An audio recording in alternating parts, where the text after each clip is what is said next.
I'm Debbie Georgatos. Welcome to my show, America, Can We Talk? Today, we're going to talk about Katie Hopkins, We Miss Noise, and then Texas Senate candidate Shelley Luther joins me. Sowing Racial Hatred, CRT rolls on, and watch the film Social Dilemma. And then, of course, I'll tell you why these stories matter to you. Stay tuned.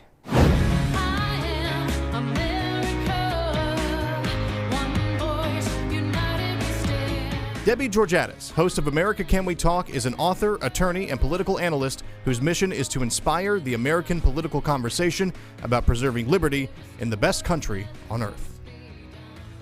Hello again and welcome to America Can We Talk and to today's First Five. I'm Debbie Georgatos. As I mentioned a few times recently, I'm hosting a conference in Dallas coming up on Saturday, September 26th called American Women and American Freedom. One of the keynote speakers is Katie Hopkins, a UK citizen who's now here in America. She happens to be a good friend. We're in regular touch. She sent me a clip of something that she did and have Matt the Wonderful queue it up and get it ready. But basically, she is spending between now and Election Day traveling around America, speaking at our conference on the 26th and speaking all over the country, basically advocating for the American spirit of freedom to rise up, to stand up, to re-elect President Trump, but also to stand for freedom. So she did a little clip of herself. She's in a rally in, if you can believe this, Beverly Hills, California, a pro-Trump, happy, pro-freedom rally, and Matt will show you what that rally looked like. So I'm here at the Trump rally in Beverly Hills. These are the best people to love you. Oh my God, I love you.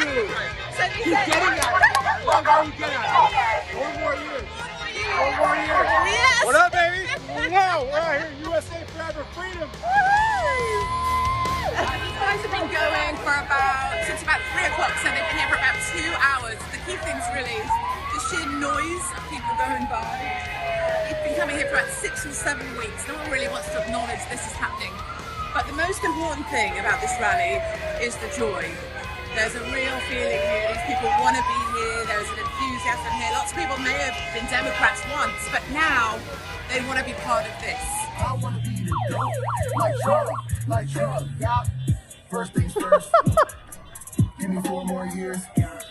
What comes next? Liberal tears. Okay, the longer clip than that, you can actually find it on YouTube. I want to tell you what Katie Hopkins, she sent me a message when she sent this, and she had a bunch of things, but she ended up saying this idea. She closed out her little note to me saying, we miss noise more than we know. We miss, in all of this shutdown related to COVID, all of this shelter in place, no, social distancing, no normal social happiness. She's talking about our culture, not just in America, but around the world. But we miss noise, human connection, human communication, the normalcy of human life. We miss in America the idea of football season. Everyone knows by now, most of us will be absorbed on Sunday afternoons watching the NFL and discussing whether they made the wrong call in some play, discussing whether that new quarterback should have been traded. This is what should be happening in America. College football, NFL, basketball, whatever sport it is you like. This is normal America.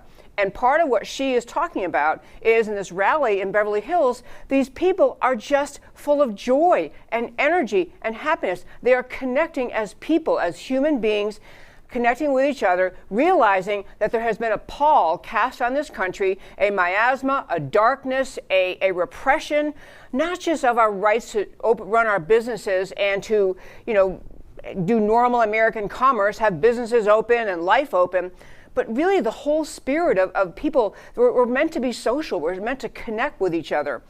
She is touring America, talking about this. She's going to talk about that at this conference I'm hosting in Dallas on September 26th. We still have tickets left.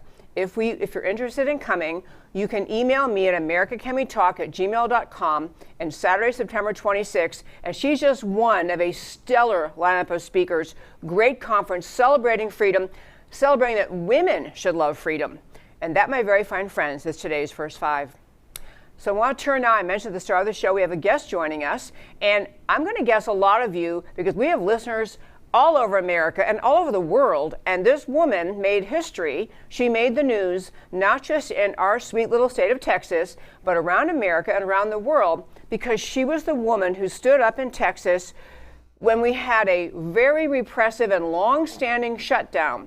We had a shelter-in-place order in response to COVID. We had people told they couldn't leave their homes. They talked about how many people were allowed to be in certain places, which businesses could be open. And this woman named Shelley Luther owns a hair salon. She wanted to reopen when that was not allowed. And so I know you've heard most of the story. I'm going to let her tell her story a little bit. But to get to the idea, she imbibes this spirit of freedom that Katie Hopkins is talking about, and that is just bursting out in America. So without further ado, I want to invite you to join us. I believe we have her on Skype, so we have her on phone, Shelley Luther. Hi, Shelley. Hi, Debbie. Good to see you again. Good to see you. I'm so glad you're available to join me today. So very quickly, I know really millions know your story. Very quickly, if you would tell our listeners how this all got going, that you ended up, and I should have said, my very fine friends, this is Shelley Luther, who stood up and reopened her salon. Also Shelley Luther, candidate for Texas State Senate District 30 in a race going on right this very moment. So tell us quickly your story about the shutdown and how you responded. Well, of course, I don't know if everybody knows about the shutdown, but I refused to shut down my business, ended up going to jail and standing up to a Democrat judge. And after that, just being really active and trying to help folks out here in Texas with their businesses and really standing up against these unconstitutional orders. And a lot of people across the nation saying, you know, we really need you to run for something. You're exactly what we need in government. And lo and behold, Senate District 30, the state Senate seat opens right exactly where I live in Pilot Point. So I just went for it. And right now we've been in the campaign and early voting is going on right now. Very quickly for our listeners, in Texas, we happen to have an open seat for, in this Texas Senate seat became open. This is to serve in Texas State Senate because the person who used to hold that seat won the Republican nomination and he'll win the seat to serve in the United States Congress because we had an opening in the congressional seat. So this seat became open, very much of a last-minute shuffle. You know, these openings are rare, and most people recognize in politics incumbents tend to win. So if you're going to spend a bunch of, people question the wisdom of jumping into a race with an incumbent. But you have now the incumbents out, the former person, he's in Congress. Shelley Luther is now running for that seat. So this is interesting. I know, Shelley, you got really active right after this whole shutdown in Texas and America. You reopened your salon in defiance of the governor. Did you ever second guess yourself and think, I wonder, because you did end up going to jail and you actually stood down the Texas governor to say, actually, I'm going to defy you, I'm going to stay open, ended up having the governor have to backtrack with what I agree with you is an unconstitutional order. Did you ever kind of second guess yourself and say, was this worth it? No, I never have, actually. And I think there's a lot of people that should be stepping up even more. It's about time that we, the people, take this back into our hands and let the government know that they work for us and they should not be telling us what to do like this. Okay, so Shelley, tell us, there are people who say that people running for office, the Texas State Senate, everyone knows, Texas is kind of the leader of liberty. We're always telling ourselves in the country that we're the ones that stand for liberty. These are very prominent positions to be a member of the Texas State Senate or the Texas State House. So what do you say to someone who says, do you really think you're qualified? You just got in politics 3 months ago. Why do you think you're qualified to be a member of the Texas State Senate? Well, I think there's several reasons. First of all, government was created at the beginning for normal citizens to be a part of this, not lifelong politicians, not just attorneys, not just billionaires or who you knew to get in. So I think we've really gotten away from that. We do need normal citizens back in there. I think that we need to fill the gap and get closer to, government and people, reconnect them and make sure that the people that are in government positions are making decisions for the people. Of course, I also taught high school for 13 years in public school, and that's a big part of government. And I do have a college education. I'm bilingual. And so I have a lot to offer the government. And the main thing is I want to connect with the people and make decisions based on what Senate District 30 is wishing. I love that. And that was me, my next question. I'm glad you went into it to talk about your background, because I think there has been, and you're exactly right. From the founding of America, the idea was this is we the people. We are the government. So we the people choose our elected officials, and they make laws, and we get to change them out if we don't like the laws they make. And over the centuries, it has become just kind of a lore that in order to be qualified to run, certainly for federal office, for Congress or Senate, but even the state, you probably should be a lawyer, you should probably have a long background in government, you probably should have served on city council first. All these kind of stepping stone assumptions that have no premise in the law, no basis in the law, but they really began to be kind of, in my view, they were kind of an incumbency protection thought, and they were also kind of a establishment's going to rule, and you people are just going to let us be ruled. So you have to know that the grassroots in Texas are just so excited to hear someone step up and say, I can do this. As you said, you've been a high school English teacher, you've been a business owner, you've made a business thrive and grow, and you're one of the we the people wanting to stand up. So tell us about the crowds, like when you're going around. I see the crowds, and it's fun to watch, but tell us about the reception from the grassroots as you do your campaign. It's actually overwhelming that they have received me and welcomed me into their kind of club in Texas, and it's a very prestigious place to be in amongst the grassroots, because they are Texas. They are the backbone of Texas. They are what people, when you think of Texas, that's who they are. And we are the well-mannered, take our hats off for the national anthem, wave at people when you see them, opening doors type of Texas. And we are the part of Texas that we don't want that to go away. What you see in Austin and Dallas right now, that is not what you know grassroots for. So I want to protect that in SD30, and I'll do everything I can to protect that. I love that answer, and I will tell you what's really interesting about Texas, the reputation. I mean, I grew up in New York. Don't tell anybody, but I grew up in New York. So we've been in Texas 20 years. We love it here, love it here. But there is something as I become more and more involved in politics, even though the spirit of Texas is exactly what you say, the picture of Texas is kind of grassroots, loving, good, hardworking, honest people. Just the kind of the heartland American values here. But it is true, in Texas, as in every place, there can develop a sense of an establishment. Kind of a, we've been elected, we don't have term limits, so you can stay in the House and Senate pretty long, you can be governor for a long time. And so even if it was not intentional and even if it's inconsistent with conservative ideas, you tend to develop a kind of a ruling class elitism that says, we're the ruling class in Austin, we're the club, we're the leaders, and we'll kind of get involved and figure out who else is allowed to join our club. So you do understand you're a bit of considered an outsider within the Austin establishment. Is that okay with you? You know what? I figure that's my biggest asset, honestly. I don't want to be part of the inside of Austin. I don't want to be considered part of that club. I want to be considered part of the people. And I think that more people, hopefully, if I get into the Senate, the state Senate, I hope more people will join me in this fight to break through and make the government more part of the people. And more responsive to the people. I'll tell you in particular, I don't want to go way down the path of COVID and restrictions in Texas, because I spend a lot of time on this show talking about coronavirus regulations. But in Texas, I noticed it's actually one of the things your campaign decided to make a front and center point, that there is a need to question, to rethink, and maybe change the status quo about what kind of orders, who has authority to shut down the state kind of indefinitely. What authority is that? Should we have a change to Emergency Powers Act? So what are your thoughts about that? Why the whole coronavirus thing upset a lot of people in Texas, because we're still under restrictions here. Not as bad as Michigan, but not like it should be. So where's your sense about what do you do with that? If you were to be a member of the Senate, what kind of changes should we be making there? Honestly, the government doesn't have any standing. There is no law that gives them any, they have zero rights actually to close Texas at all. We actually should depend on ourselves for personal responsibility. And right now, Governor Abbott is using this 1975 Disaster Act, but that's for like tornadoes and hurricanes and things like that.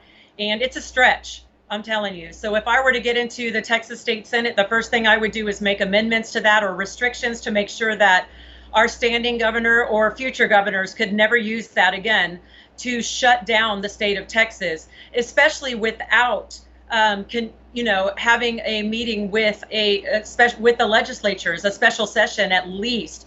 That's minimum. But right now, there is no law saying that the government can shut down Texas. You are exactly right. There is no law saying they can shut it down. And actually, what I've heard people talking about, I'll just float this idea, is even if someone were to say, well, the governor, there may be some extreme circumstance where it's not a flood, but something else, he's got to have temporary power.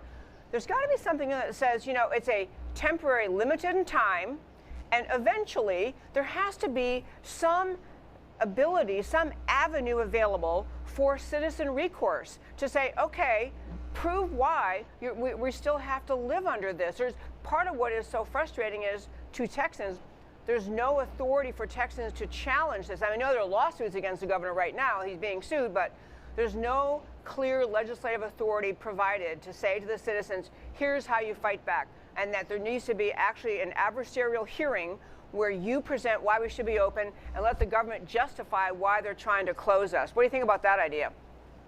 I definitely think so because, I've actually sued the governor, and that was back in May, and I'm just now talking about it to a judge today. So right now, how many businesses have already closed? How many people have already committed suicide? How much abuse has already happened? How much depression has already been caused? How much money has already been lost? So you're right. We have not been able to do anything in a timely manner.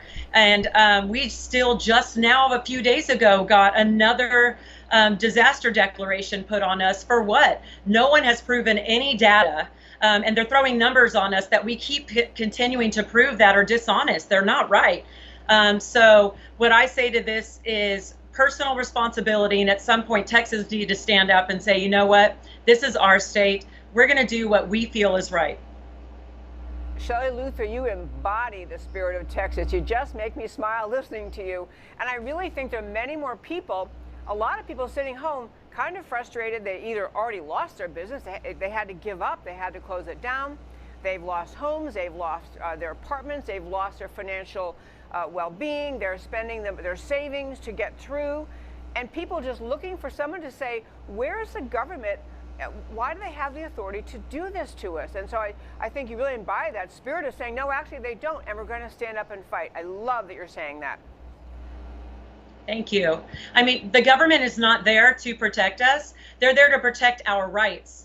And so I just have a big problem with them saying that they're going to try to protect us from something. That's not what they're there for. And actually, the Constitution is there to protect us from them. And so definitely things have reversed. Everything's backward right now. So we need to get more people that are regular, normal citizens back into the government and get them back in check. Absolutely. Shelley Luther, I am so glad you're running for state senate. Tell us, if you could, tell us your website people can go to support you. Sure. It's shelleyluther.org, SHELLEY. And anybody could go on there. They can volunteer. They can make calls for us. Right now, we are doing early voting in Senate District 30, and the last day is Election Day on September 29th. I meant to go over that again. I'm sorry I didn't be really clear about listeners. This is a special election in Texas. This is not tied to the November 3rd election. It's a special election because the seat became open. So early voting is right now. It was a date picked in September, toward the end of September, where the actual decision, the final voting is. And so it's happening right now. It kind of snuck up on people, actually. I think a lot of people weren't aware that this was all happening right now. I also want to commend, though, Shelley, in addition to your website, which I know is great, your Facebook presence is pretty great. So what's the name of your Facebook? It's just my name, Shelley Luther. So you can keep up with where we're going to be. And we're in probably like 5 different places a day. We're trying to meet as many people as we can. Governor Abbott only gave us about 30 days for our campaign, and we're making the most of it. You most certainly are. I happen to know the people helping you. They're fabulous. They are on fire. I love it. Shelley Luther, thank you so much for taking time and joining me today. Thank you, Debbie. Thanks for having me. Loved it, loved it. Okay, folks, I got to tell you that Shelley Luther, this is what we need in this country, is more people like Shelley Luther, saying, you know what, I'm seeing things that aren't right, and I'm actually allowed to run for office.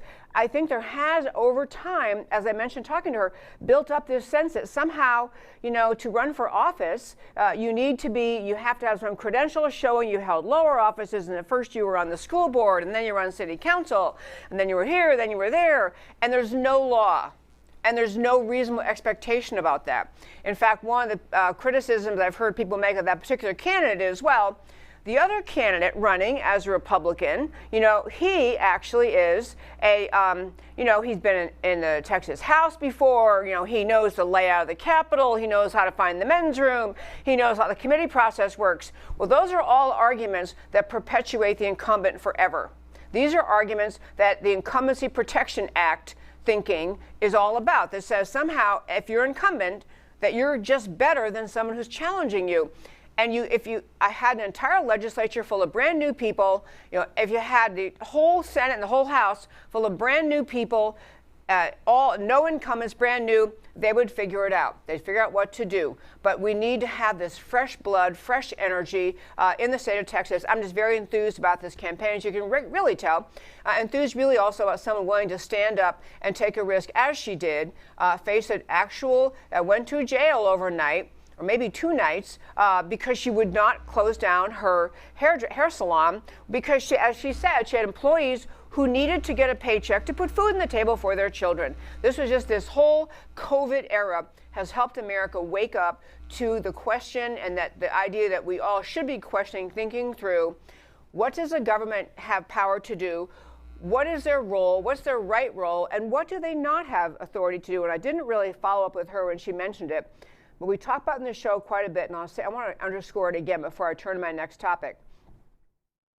The government does not have the job, not just doesn't have the responsibility, they don't have the right to legislate just to keep you safe.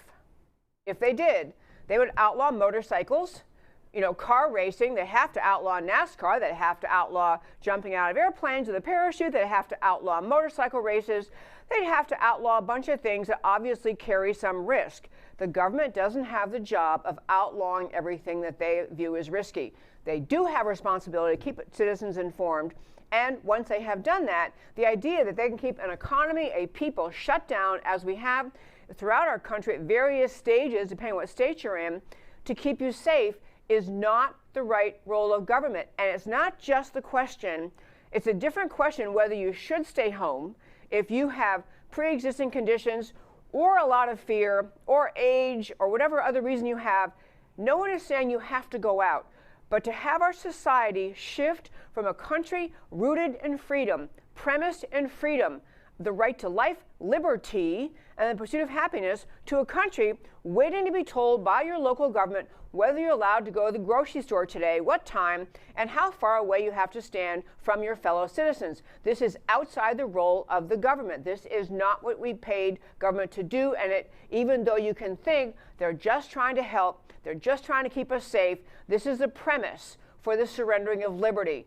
Surrender your liberty. Don't worry. The government's trying to keep you safe. They're just trying to help. We cannot have that in this country and still hold on to the precious idea, the founding idea of America, that we have as individuals, we have the right to life, liberty, and the pursuit of happiness.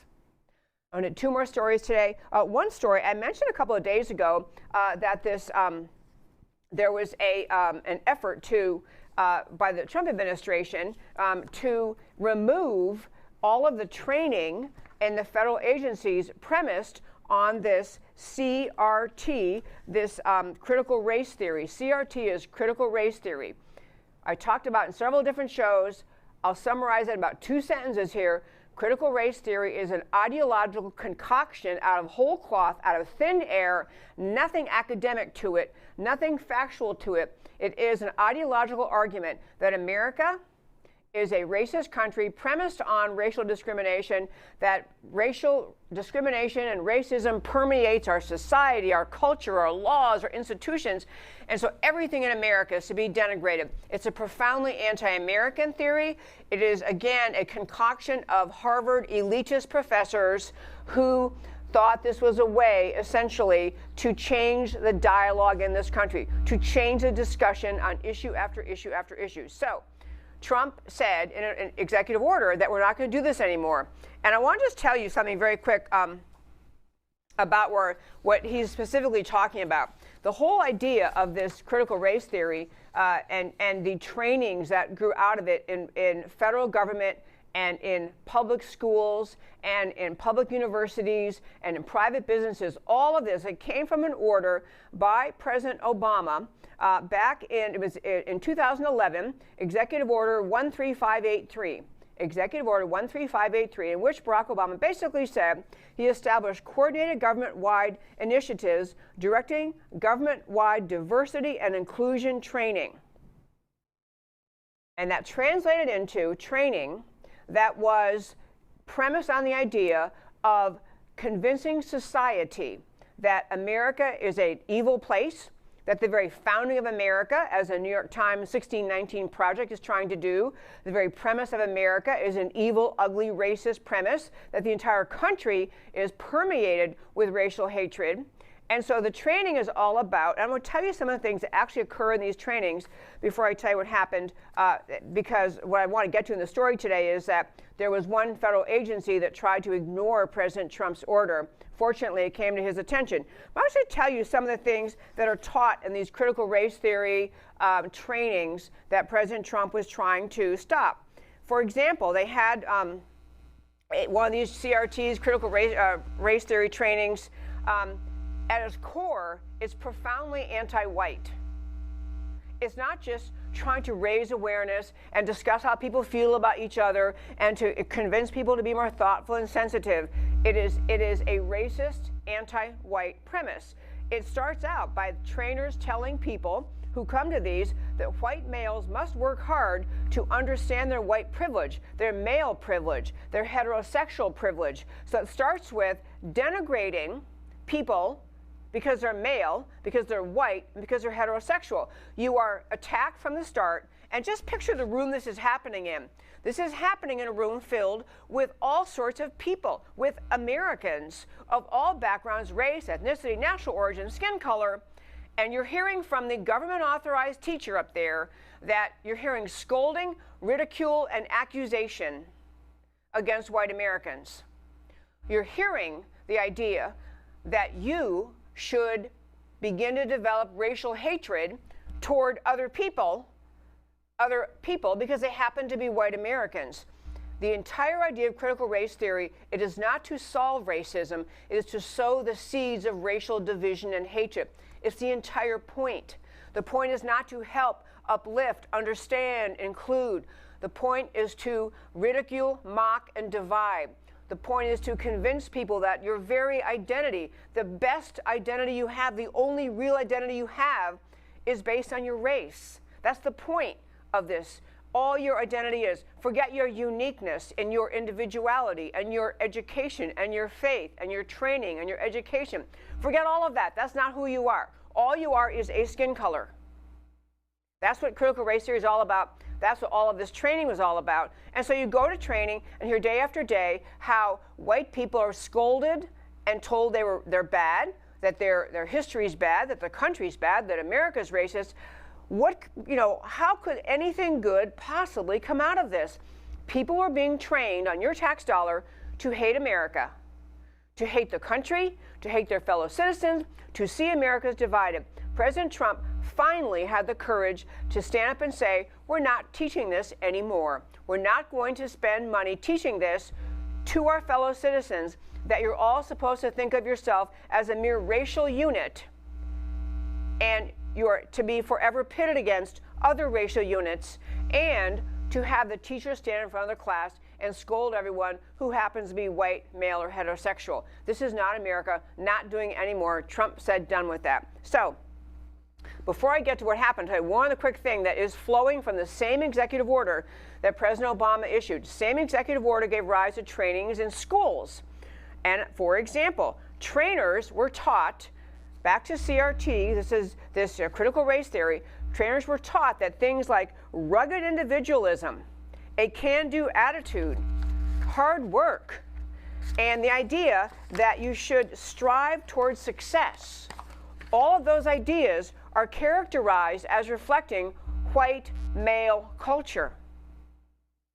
So you're teaching people, don't believe in the ideas of America, rugged individualism and a can-do attitude, hard work. All those things are really racist. You just didn't know it. You thought these were American ideas, but they're just racism. They're just white male supremacy. And they actually taught that if you imbue this society with those ideas, if you teach those ideas, you're making life harder for everybody else. So everybody ought to just back down and be quiet about the idea of rugged individualism, of achievement, of tying your reward to your achievement, of hard work. All of that is rejected. You know, you don't buy into this hard work thing. Everything in life, not just how you think, but how you assess what's happened in this country. Where does success come from? They're trying to write off, and you have to recognize this Marxian, this Marxist idea behind this, trying to write off the truth that in a free country, in a free market country, you encourage people to work hard, to achieve, to dream, to succeed, and then to be able to keep the rewards of their hard work. These are ideas Marxist, socialist, communist, leftist, Democrats hate. And so all of this served to undermine freedom in this country. All of this CRT thinking served to undermine love of freedom and free markets and the concept of encouraging children and young people to move forward and work hard and strive and dream, achieve.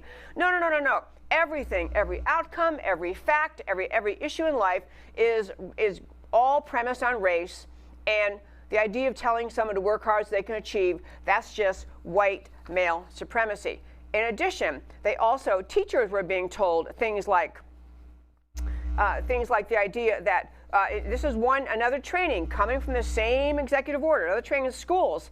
Teachers are taught that if they're telling your students hard work, planning for the future, punctuality, these are to be rejected. These teachers are taught as white norms. Being on time, being punctual is a white norm, and teachers are told under this CRT idiocy that they should be telling kids, they should stop telling kids that punctuality matters, stop telling them that hard work matters, stop telling them planning for the future matters. None of that matters. It's all about race. We don't talk about qualities you should develop. We just talk about race all day long. So Trump finally got rid of all this garbage, and you had one agency that attempted to continue to use it anyway, and that agency was the CDC. They went ahead and planned another, critical race theory training session. Translation, another training session teaching people employed by the CDC to hate America, to hate their fellow citizens, to judge everyone by their skin color, to reject every founding great freedom-based idea of America. CDC still wants to use your tax dollars to pay people to come and train their agency people to embrace all of this anti-Americanism, and the name of the course is going to be Naming, Measuring, and Addressing the Impacts of Racism on the Health and Well-Being of the Nation and the World. The training included a session talking about the United States as institutionally racist.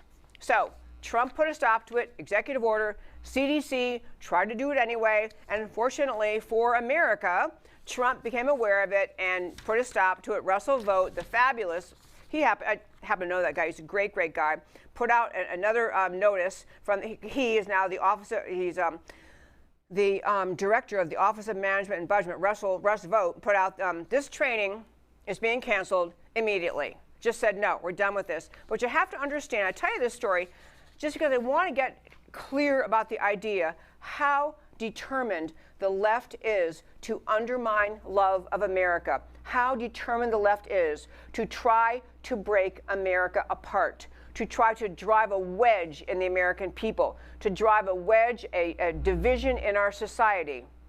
I want to convince everyone and their brother to judge everybody else by race, forget about their faith, their education, their beliefs, their individuality. Everything's about race. America's an evil place, and this has been insidiously in our federal government, in our federal institutions, and has permeated schools around this country at least since 2011, when Obama's executive order was issued. This is Trump standing up and saying, no, we're going to stop this hate America training using tax dollars. We're going to stop. It was a great thing he did, a brave thing he did, and again, pay attention. I mean, note that idea. They're using race and the allegation of widespread racism, which no one's saying there's no racism at all in this country, but this allegation of systemic institutional racism rejected by many black conservative voices in this country is the premise for it. It's the idea for it. It is the instigation for it, that if you believe all of that, then you buy into everything else they're selling, and it ties into their selling of Marxism and the end of the free market spirit, the entrepreneurial spirit, because they're trying to get rid of the idea in the American culture and the people of America that you should encourage hard work, tying reward to hard work, punctuality, believing and striving and dreaming for and moving forward, strive for success. All of those elements necessary to a free people are part of the CRT training that are mocked by the leftists and saying, no, don't buy into this garbage about punctuality mattering. Don't buy into this garbage of hard work. It is at the same time dividing America by race and undermining belief in the goodness and greatness of freedom in America. Free markets, entrepreneurship, freedom in America. Trump did a great and brave thing shutting that down. One last topic very quickly today I want to turn to. So my husband and I got to see this new film. It's called Social Dilemma. It's on Netflix, and I know many of you don't get Netflix anymore because they put, for a variety of reasons, one of them being maybe because of the cuties disgusting porn that Netflix put out. But this is a film from Netflix called Social Dilemma. I cannot urge you strongly enough to watch it. The basic thing that they do in this film is they have real people, real former high-level people from Facebook, Google, Instagram, YouTube, even LinkedIn, high-level people intimately involved, integrally involved in running these social media outfits, telling America what really happens inside there and the danger to America's culture because of what those companies do. I won't summarize the whole thing, but I'll just tell you a couple things you probably already recognize. But number one, they do capture every keystroke you do. They capture everything you do. And that you are the product they are trying to market to. They're trying to figure out, what website, what, social media, what did Debbie read? How long did she, look at a particular ad on some website? How long does she take reading some story? They track everything you do. And they use that data, everything you do. They use that data to build and build and build a profile for you. So they know who you are, probably better than your spouse knows who you are. They know who you are, they know what you like, what you think about, what bothers you, what makes you happy. They know all about you. And several of the quotes that were in this movie, it's a documentary. It's not a fiction film. It's a documentary. Several of the things. The guy is Jeff Orlowski's documentary, Social Dilemma, and he basically talks about this idea that they don't just keep track of you, but they're actually molding and shaping you. They're molding and shaping you. They can direct you to do things. They can, through what they choose to connect you with, you end up doing what they're trying to command you to do. They are, it's really I want to read you one quote. I didn't find it fast enough, but yeah, I just want to, okay, this was the guy, Tristan Harris. Tristan Harris, a former design ethicist, meaning a person who works on the ethics of things, ethicist at Google. And another person, Anna Lemke, is an addiction expert at Stanford, and she talks about, I'm going to tell you her thing first. Anna Lemke, who is a Stanford University addiction expert, talks about how these companies exploit the brain's evolutionary need for interpersonal connection. You want to feel connected, and they make you kind of feel connected even though you're not really connected but you want to reach out. You want to feel connected. So you have your phone in your hand every time you get up. This guy, the one who I mentioned, Tristan Harris, had this quote, and I'll close out this segment with this. Never before in history have 50 designers made decisions that would have an impact on 2 billion people. And I can't urge you to watch that film. I can't urge you strongly enough, and to recognize, not just because you're thinking about, oh, my kids, my grandchildren, young people. It's everybody. It's everybody.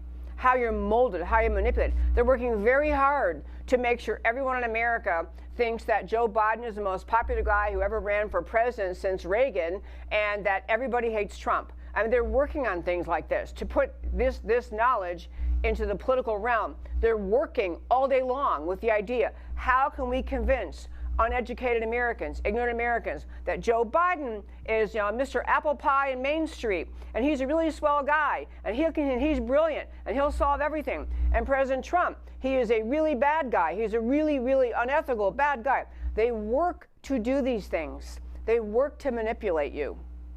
They work to have, and so pretty soon, your information comes from social media. Your perception about events comes from social media. Your perception of people, political parties, everything going on comes from what comes up on your phone or your laptop or your whatever you have, whatever your device is. So your actual perceptions are less and less shaped by human interaction, by actually going to hear a candidate speak and asking a question, by actually reading a book and understanding the depth of things. All of that is cast aside when social media controls everything you think and what you believe about every single thing. And this is the power they have now developed. Several of these people, they had great speakers in this documentary, great people giving their points. Several of the points they made were essentially the idea, you know what, you're really better off, keep your kids off of them, and in fact, one guy was talking about how he tried to say, okay, I'm a little bit probably too addicted to my phone, so I'm going to try to come home from work, leave my phone in the car at least through dinner. Come home, see the family, but you sit down at dinner, you're scrolling on your phone. You got to check this one text message. Oh, I just got to respond to so and so. Got to do this, got to do that, and pretty soon you're not interacting, and your thoughts, your perceptions are shaped by the gurus, as this guy Tristan said, the 50 people shaping your perception of everything in the world. You got to see Social Dilemma. Okay, as I do at the close of every show, I close by telling you why the stories we talked about today matter to you. So we start today, our first show today, to start with Katie Hopkins, who, by the way, again, coming to my conference, you would love hearing her. She's going to be great. Her point about we miss noise. She's a friend of the show. She's a speaker at the conference.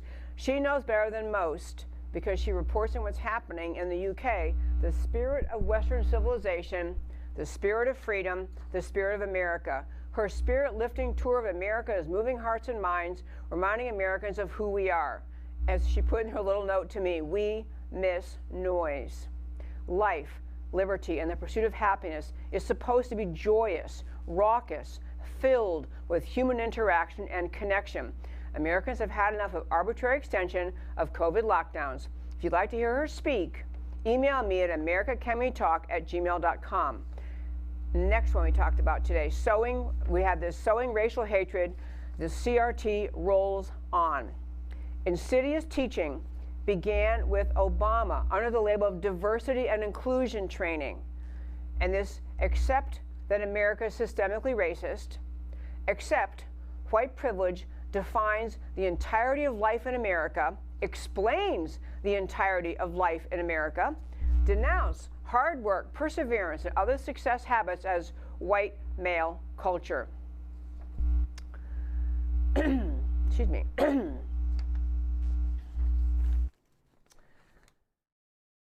CRT is effectively teaching Americans to hate each other based on skin color.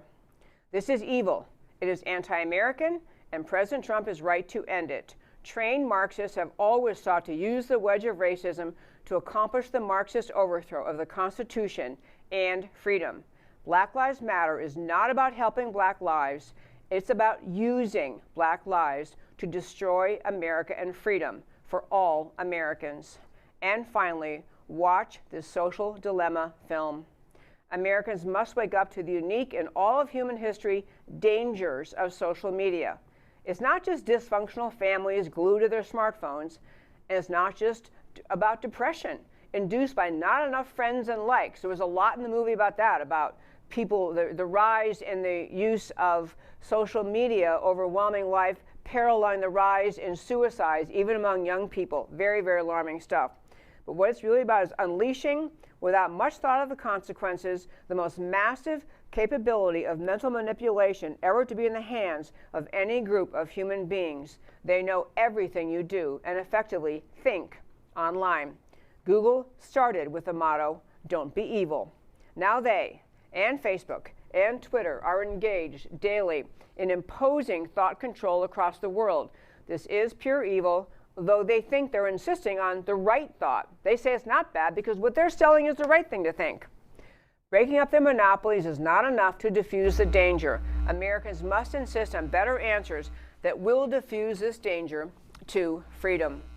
And that, my very fine friends, is America Can We Talk for today. Thank you so much for tuning in every Monday through Thursday, 3 p.m. Central Time, to America Can We Talk, where I always talk truth about America because America matters. And I will talk to you next time. Like a crashing wave.